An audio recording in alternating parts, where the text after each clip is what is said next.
Mari kita buka kuliah kita dan sama-sama baca basmalah. Bismillahirrahmanirrahim. Yang saya hormati Bapak dosen pengampu, tim teaching kita, Pak Dr. Wahyudi, MPD, yang akan bersama kita semua selama 1 semester ya. Insya Allah semuanya akan berjalan dengan baik dan berakhir dengan husnul khotimah. Barakallah ya. Karena beliau juga dosen yang sudah malang melintang dalam berkarir di dunia akademik ya. Hari ini kita dipercayakan untuk memandu saudara-saudara menggaiden sebuah mata kuliah, yaitu desain dan seminar proposal, perspektif manajemen pendidikan, lokusnya dan fokusnya adalah Islam ya. Jadi manajemen pendidikan Islam. Saya punya 2 kelas. Kelas ini dengan Pak Wahyudi, Pak Dr. Wahyudi. Kelas sebelah ada Pak Dr. Muhammad Taridi.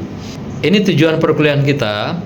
Pertama adalah kita ingin mendalami tentang hakikat ilmu, yaitu ilmu pengetahuan, bagaimana membangun sebuah teori ilmu pengetahuan, melahirkan ilmu pengetahuan, dan bagaimana mengaplikasikan ilmu pengetahuan itu dalam karya-karya ilmiah dalam perspektif manajemen pendidikan. Dalam hal ini fokusnya adalah Islam. Jadi intinya adalah bagaimana mata kuliah ini membekali Bapak Ibu mengenali, memahami tentang ilmu dan mendalami, kemudian mengaplikasikan nanti konteks keilmuan ini dalam perspektif yang lebih aplikatif, utamanya dalam konteks yaitu manajemen pendidikan Islam. Jadi bukan saja mengenali, mencari, menggali, tapi juga bagaimana mengaplikasikan ilmu-ilmu pengetahuan itu ke dalam sebuah karya ilmiah dalam perspektif manajemen pendidikan Islam. Yang kedua, tujuan perkuliahan kita adalah mampu mencari teori dari buku-buku ilmiah dan membingkai teori-teori itu menjadi sebuah desain proposal penelitian ilmiah, disertasi untuk menyelesaikan studi program doktoral. Nah, jadi teori-teori yang nanti kita cari itu mulai mendesain judul kita yang bagus, yang baik, sampailah membuat desain proposal yang layak digunakan untuk Bapak Ibu menyelesaikan studi program doktoral S3. Jadi apa yang kita kuliahkan sekarang ini targetnya adalah selesainya atau terwujudnya sebuah proposal yang baik, judul yang baik yang bersandar dari teori, kemudian desain proposal yang baik, sehingga proposal itu nanti Bapak Ibu gunakan untuk penyelesaian studi. Jadi nanti kita tidak lagi memutar jarum jam, artinya mengulang kembali proposal yang sudah Bapak Ibu hasilkan sekarang, tidak lagi mengulang kembali dari nol gitu. Maka itu diharapkan ketika Bapak Ibu nanti sudah punya proposal dan judul yang baik dari teori-teori yang bagus, itulah yang kita rekom menjadi judul Bapak Ibu sekalian untuk penyelesaian disertasinya. Maka itu diharapkan pada semester kedua nanti Bapak Ibu sudah boleh seminar proposal. Ajukan promotor, kemudian lakukan seminar proposal untuk penyelesaian, sehingga diharapkan Bapak Ibu 5 semester sudah bisa menyelesaikan studinya. 5 semester itu nggak mesti 2 tahun setengah, atau 5 semester itu 2 tahun setengah perjalanan waktu tahun, tapi cukup 2 tahun 1 minggu. Artinya apa? 1 minggu semester kelima itu sudah dihitung 5 semester. Jadi nggak usah sampai selesai 2 tahun 6 bulan, tapi 2 tahun 1 minggu. Nah, diharapkan begitu. Semua sudah meninggalkan pasca kita UIN tercinta. Jadi nggak usah berlama-lama, yang waktu, tenaga, biaya juga akan membesar, waktunya panjang. Nah, ambil langkah yang efektif, dan kalau sekali kita sudah berkutat dengan desain proposal ini, jangan pernah berhenti. Kuliah adalah kewajiban. Kalau diikuti saja perkuliahan itu, insya Allah akan selesai dengan baik. Tapi kalau perihal proposal dan disertasi, kalau tidak diamalkan, tidak akan selesai Bapak Ibu. Nah, maka itu perlunya kita pandu perkuliahan ini dari awal agar lahirnya sebuah proposal. Karena kalau proposal sudah jadi, itu 75% perjalanan Bapak Ibu sekalian dalam perkuliahan sudah selesai. Tinggal 25% saja lagi menyelesaikan kewajiban-kewajibannya. Kemudian jadilah sebuah disertasi yang akan diujikan gitu.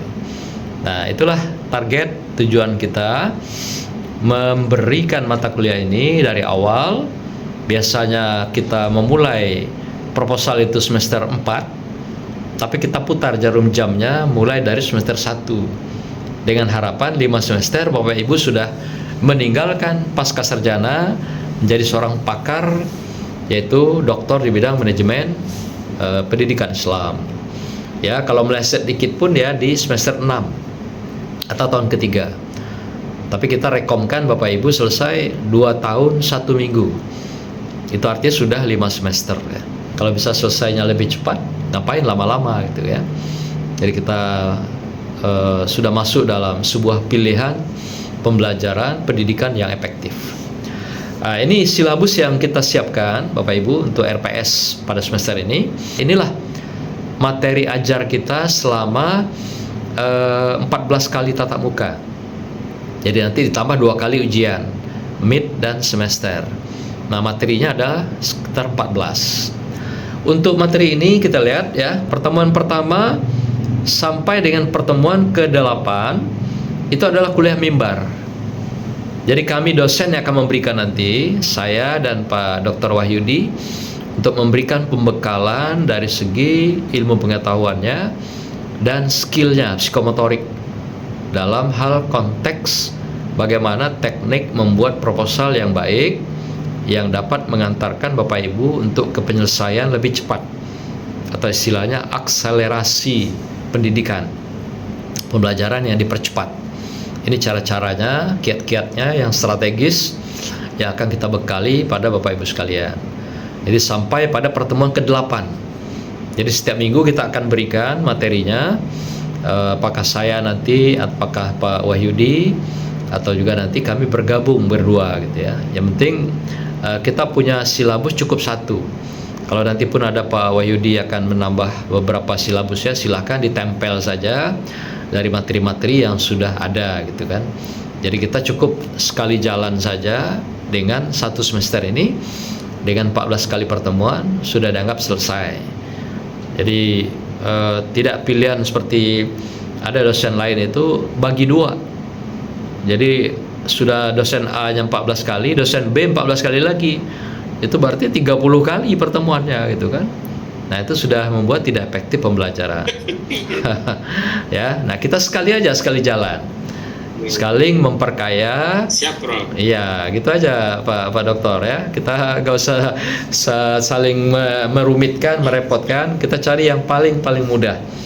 Nah, nanti mau diperkaya silahkan. Ya, kalau bisa gampang ngapa dipersulit gitu ya. Kalau bisa mudah ngapain kok repot-repot gitu kan. Kalau bisa diperpendek ngapa harus birokrasi diperpanjang. Oke ya.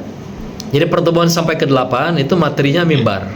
Nanti kami yang memberikan wawasan pengalaman Bapak Ibu sekalian. Kemudian yang pertemuan ke-9 sampai ke-14 itu pertemuannya offline. Kita usahakan ketemu langsung dengan Bapak Ibu sekalian. Ini kuliahnya, tekniknya tadi sudah disampaikan sebenarnya. Kita lakukan kuliah daring 8 kali. Itu kuliah mimbar kami akan memberikan. Kemudian kuliah offline-nya 6 kali. Lalu 2 kali UTS dan UAS. Nah, di 2 kali itu maksudnya yang pertama adalah mid semester dan kedua adalah ujian akhir semester. Lalu kita lakukan nanti perkuliahan, presentasi, seminar proposal, individu lah ya, offline ya, secara kelompok. Kemudian ujian tengah semester, pembuatan dan presentasi proposal. Jadi itu adalah bagian dari ujian Bapak Ibu sekalian. Membuat dan presentasi proposal itu adalah ujian tengah semester. Ya, kemudian ujian semesternya Bapak Ibu perbaiki proposal, lalu proposal itu dipublikasikan di jurnal ilmiah Sinta 4. Jadi ada namanya pra-riset. Proposal itu pra-riset namanya. Nanti dibikin dalam bentuk paper, lalu dimasukkan ke jurnal Sinta 4. Itulah ujian semesternya. Jadi Bapak Ibu nanti bagi yang sudah menyerahkan jurnalnya dengan LOA-nya bahwa bukti itu sudah akan diterbitkan, itu sudah bisa kami keluarkan nilainya. Jadi Bapak Ibu nanti segera setelah seminar kelas, perbaikan bikin bentuk paper kayak layaknya sebuah produk desain yang ingin kita lakukan penelitian. Itu namanya paper pra riset. Itu nanti kita masukkan ke jurnal Sinta 4. Itulah ujian Bapak Ibu sekalian yang merupakan ujian akhir semester. Ya. Nah, berikutnya tagihan pembelajaran. Yang pertama melakukan studi pendahuluan dan membuat proposal riset. Nah, Bapak Ibu nanti sebelum membuat proposal, pastikan ada data yang terkumpul sebagai bahan awal. Namanya studi pendahuluan atau grand tour.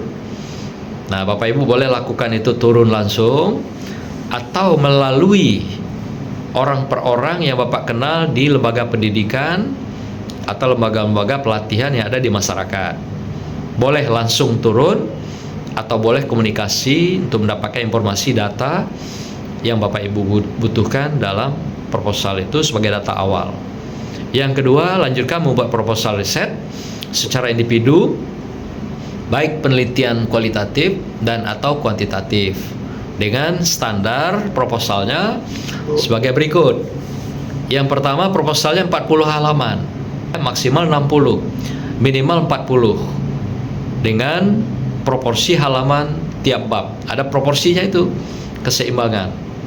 Jadi artinya kalau nanti Bapak Ibu punya halaman itu 40, maka berapa di pendahuluan, berapa di bab 2 teori, berapa di bab 3 metode penelitian.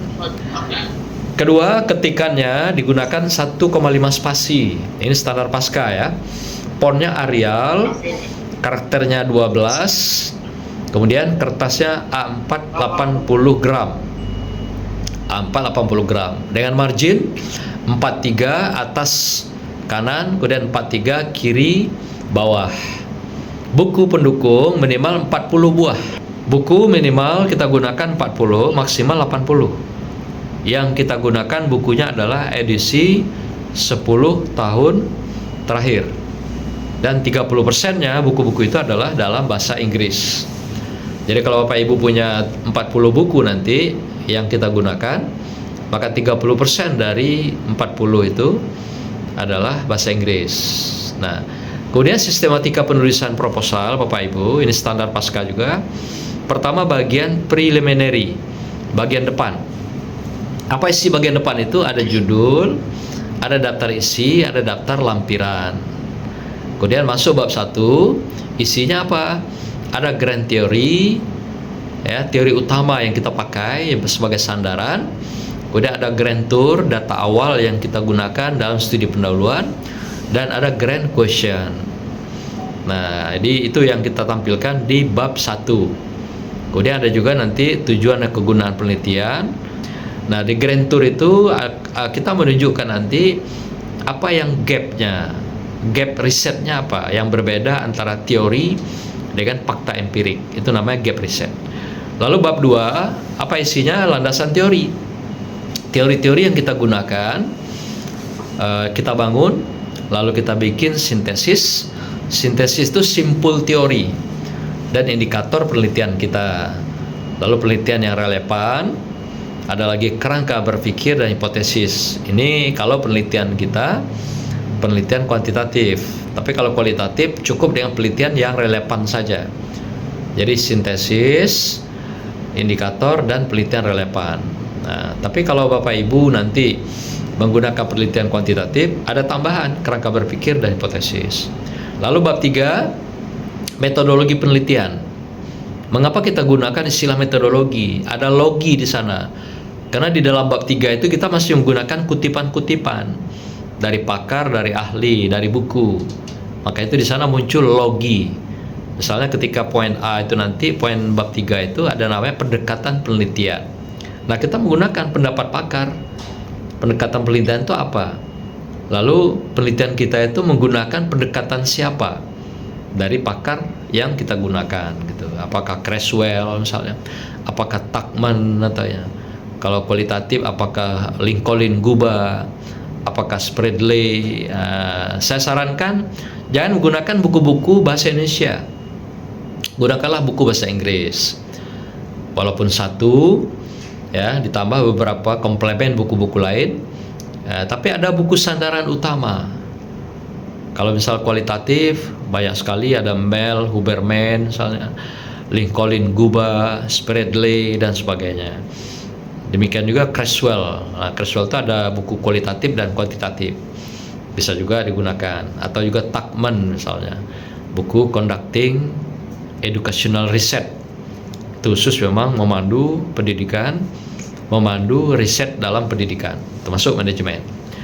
Nah, itu dalam bab 3 ya. Nanti ada sistematika secara lebih khusus kita akan pahami.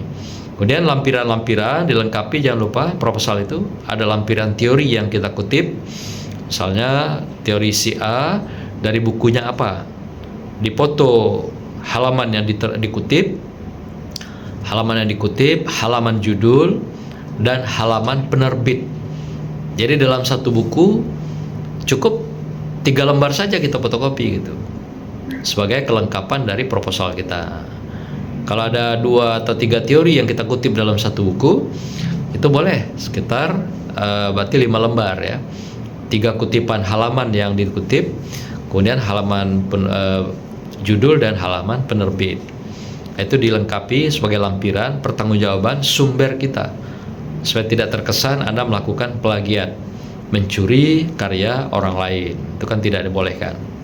Nah, kemudian instrumen yang kita pakai baik kualitatif maupun kuantitatif. Demikian juga yang lain-lain nanti apa yang Anda butuhkan yang berkenaan dengan kebutuhan pelengkap dari penelitian kita, itu silakan dilampirkan di belakang. Itu saudara yang tahu kebutuhannya itu. Nah, berikutnya lanjut, ada namanya untuk setting sosial ya, artinya lokasi atau skup penelitian kita. Antara lain misalnya riset kebijakan dan atau evaluasi, skupnya provinsi, bisa juga nasional dan bisa internasional. Misal meneliti kebijakan-kebijakan, peraturan-peraturan perundang-undangan. Katakan misalnya sekarang kan lagi tren tentang pemberian beasiswa. Nah, misalnya di Kepri juga saya dengar begitu. Nah, bisa diteliti itu. Apa penelitiannya? Analisis kebijakan tentang bantuan beasiswa di mahasiswa doktor di Kepulauan Riau misalnya gitu. Nah, atau lain-lain. Itu kebijakan. Kebijakan itu kan mengkaji aturan sekaligus juga aplikasi daripada aturan itu di dalam pelaksanaan. Itu namanya penelitian kebijakan. Demikian juga penelitian evaluasi. Evaluasi yang boleh kita lakukan ini itu adalah evaluasi program lembaga, institusi. Tapi tidak boleh evaluasi di kelas. Itu bukan wilayah kita. Wilayah kita itu adalah di luar kelas. Jadi kalau saudara nanti melakukan penelitian evaluasi adalah evaluasi lembaga, kelembagaan, institusi atau organisasi itu. Nah, itu boleh skopnya provinsi. Kalau kebijakan tadi boleh nasional dan boleh juga internasional malah. Berikut riset-riset R&D, pengembangan. Jadi kalau Bapak Ibu punya modeling yang mau dikembangkan dalam konteks yang baru, berdasarkan teori-teori yang kita temukan, boleh. Itu namanya R&D, Research and Development. Skopnya boleh kabupaten, boleh juga kota, pokoknya model lah, teori model gitu ya, yang akan kita terapkan, kita wujudkan dalam sebuah model-model tertentu. Apakah model kepemimpinan, model manajerial, model pengambilan keputusan, boleh. Kalau itu menjadi sebuah pilihan untuk penelitian kita. Skopnya cukup kabupaten aja udah cukup, atau kota. Yang berikutnya riset kualitatif dan kuantitatif lapangan yang umum ya, skopnya itu adalah provinsi. Provinsi nanti diwakili oleh 3 kabupaten kota, itu sudah provinsi. Tidak harus semuanya gitu. Seperti Kepri itu kan ada belasan kabupaten kota ya. Kita ambil 3 saja, mewakili. Jadi dari beberapa kabupaten kota nanti ambil 3 mewakili. Misal Lintang Barat, Tengah, Timur, atau Utara, Tengah, Selatan gitu. Itu nanti ada tekniknya. Yang berikutnya evaluasi. Evaluasi kita menagih 4 hal pada Bapak Ibu sekalian. Pertama, partisipasi kehadiran seperti hari ini, yang juga dikaitkan dengan presentasi nanti dalam seminar kelas, keaktifan, demikian juga dinamikanya di dalam kelas, itu 25%. Yang kedua, tugas terstruktur, tugas harian, tugas mid, dan juga tugas semester. Yang ketiga, ujian tengah semester atau UTS 25%, kemudian ujian akhir semester UAS 25%. Jadi total 100% ya. Nah, ini referensi kita. Referensi ini tidak terikat lah, karena sekarang banyak sekali buku yang ditulis oleh pakar. Bapak Ibu boleh cari buku apapun. Ini sekedar rambu-rambu saja yang Bapak Ibu bisa gunakan, dan kita bebas gunakan buku apa saja yang terkait dengan kebutuhan Bapak Ibu sekalian. Bapak Ibu yang lebih tahu. Cuma saran saya, jangan gunakan buku-buku bahasa Indonesia. Jadi gunakan buku bahasa asing, minimal buku bahasa asing yang terjemahan. Buku-buku asing itu umumnya ditulis oleh para guru besar, profesor, bersama mahasiswanya. Kemudian itu diangkat menjadi sebuah karya ilmiah mereka, buku gitu. Jadi sangat terukur dan teruji, dan mereka tiap tahun terbit lagi. Seperti sekarang 2024, buku yang sama itu sudah terbit untuk 2025 dan 2026. Sampai begitu mereka profesional mengelola buku-buku itu. Maka itu umumnya buku-buku asing itu adalah produk dari karya ilmiah yang diangkat dari riset, ditulis oleh para guru besar, ditambah dengan timnya. Ada juga tim yang sejenis, guru besar juga, atau juga tim doktornya, atau juga tim dengan mahasiswanya yang juga calon-calon doktor gitu. Nah gitu ya pengantar dari materi kita hari ini. Kalau ada yang mau didiskusikan silakan dalam konteks materi ini. Bahwasanya materi kita cukup 14 kali tambah 2 kali ujian. Itulah beberapa orientasi awal berkenaan dengan silabus kita yang akan kita lakukan beberapa kali tatap muka ke depan. Saya kira itu dulu pengantar. Kalau ada yang mau ditanggapi silakan. Mungkin Pak Dr. Wahyudi mau tambahkan untuk kelengkapan dari materi kita. Silakan. Assalamualaikum warahmatullahi wabarakatuh.